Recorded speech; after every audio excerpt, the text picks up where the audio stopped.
बिस्मिल्लाहिर्रहमानिर्रहीम। मैं advocate Sameena Satti, high court. जैसे कि हम सब जानते हैं कि कल हाई कोर्ट बार का इलेक्शन होने जा रहा है। इस वक्त हाई कोर्ट का जो इलेक्शन है वो पूरे पाकिस्तान के अंदर, पूरी पाकिस्तान की बारें इस वक्त देख रही, क्योंकि ये एशिया की सबसे बड़ी बार है। और पाकिस्तान बार में से पंजाब बार है, केपी के बार है। मेरी फैमिली भी पंजाब से बिलोंग करती है और पंजाब के भी मेरे वहाँ पे सारे जो रिलेटिव्स हैं, वो इवन केपी के से भी लोग, जितने मेरे दोस्त सहबाब हैं, सब इस वक्त उनकी नजरें जो है वो सिंध हाई कोर्ट बार के इलेक्शन पर है। और इस वक्त दो बड़े ग्रुप्स जो आपस में सदारती उम्मीदवार हैं, जिनमें से एक मोहम्मद हसीब जमाली और एक सरफराज महतो है। और मैं ये समझती हूँ, मेरा अपना पॉजिटिव व्यू है या मेरा अपना ओपिनियन है कि हमें इस वक्त एक ऐसे सदारती उम्मीदवार की जरूरत है, एक सदर की जरूरत है कि जो सही मायनों में वुकला की वेलफेयर कर सके, ना कि वो आके वुकला की वेलफेयर ना हो, सिर्फ और सिर्फ बातें हो और पेपर वर्क हो, कोई उसमें प्रैक्टिकल नहीं हो। मैं 2 सालों से देख चुकी हूँ, जैसे कि सामने जो सदारत पे मौजूद है, जनरल सेक्रेटरी का इलेक्शन लड़ा उन्होंने, सदर का इलेक्शन लड़ा। आज वो नारे लगाते हैं कि हमने ये प्रोजेक्ट किए, ये प्रोजेक्ट किए, ये प्रोजेक्ट किए। मेरा एक सवाल है बड़ा सिंपल सा, कि उनमें से कोई सा एक प्रोजेक्ट भी है जो पूरा किया है? आप जब शुरू में आए, आपने कहा कि वुकला को उनका प्लॉट मिलेगा। वो प्लॉट मैंने अभी तक नहीं देखा। वो कौन से कागजों पर है, कहाँ है, कौन सी जमीन है? सिर्फ बातें ही है, कुछ नहीं मिला। मैं ये समझती हूँ कि आपको प्रैक्टिकल करना चाहिए था। हमने आप पे एतबार किया, करके देखा, आप उसमें नाअहल करार दिए गए।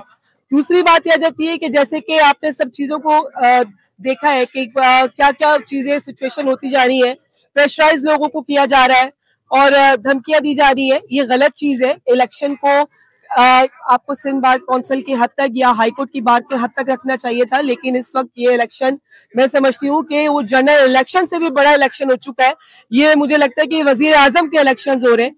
तो मेरी नजर में एक बेहतर कैंडिडेट है और मैं उनको सपोर्ट भी कर रही हूँ। उनका नाम है मोहम्मद हसीब जमाली। मैं जब इनके साथ बैठी, मैंने इनसे मुलाकात की, तो मैं ये समझती हूँ कि जो सामने से प्रोपेगेंडा किया जा रहा होता था कि जनाब शहजादा ग्रुप है, ये है, वो है, तो आप भी शहजादे ग्रुप से बिलोंग करते हैं, आप भी कहीं से करके नहीं आए, हम भी शहजादे ग्रुप से। लेकिन जब आप किसी बंदे से बात करते हैं, एक निहायत शफीक इंसान, एक बड़े भाइयों की तरह छोटी बहनों को लेके चलना और लोगों की रिस्पेक्ट करना, जब जनरल सेक्रेटरी थी तब भी काम किए हैं, ऐसा नहीं किए। Belongs to a very respectable family, chief justice रहे उनके वालिद साहब, इनकी वालिदा रही है। एक तरबियत दिखती है इंसान। तो मैं ये समझती हूँ कि हम एक विजन को लेके भी चल रहे हैं।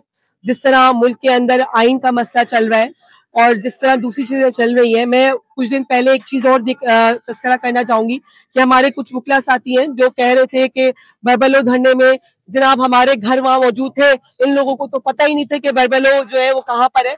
मैं इस चैनल की तवज्जो से ये बात कहूंगी कि बरबलो धरनों में 24 घंटे 14 दिन वो जारी रहा। मोहम्मद हसीब जमाली और आमिर नवाज वड़ाइच वहां सड़कों पे ही बैठे हुए थे, उसी गर्मी के अंदर वहां मौजूद थे। लेकिन आप ही वो लोग थे, जब आपका घर नजदीक था तो आप भी एसीओ में बैठे हुए थे। शाम को 7 बजे आते थे और आप 1 घंटा वहां सर्वे करके फिर आप निकल जाते थे, रात को एसीओ में सोते थे। इनसे पूछे जो अपने वकील लोगों के साथ और अपनी सिंध की आवाम के साथ सड़कों पे उस गर्मी में, उस मच्छरों में वहां पे सोते थे।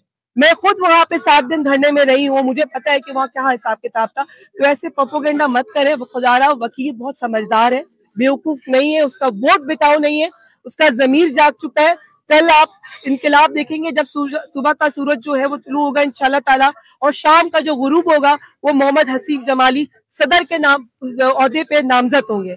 और मेरी सबसे ये अपील है कि आप खुदारा निकले, जो साइलेंट वोट भी है, खामोश है, घर में बैठे, वो भी निकले और अपने क्या कहते हैं मुल्क को भी बचाइए, क्योंकि ये एक अब 4 दीवारी का मसला नहीं रहा है।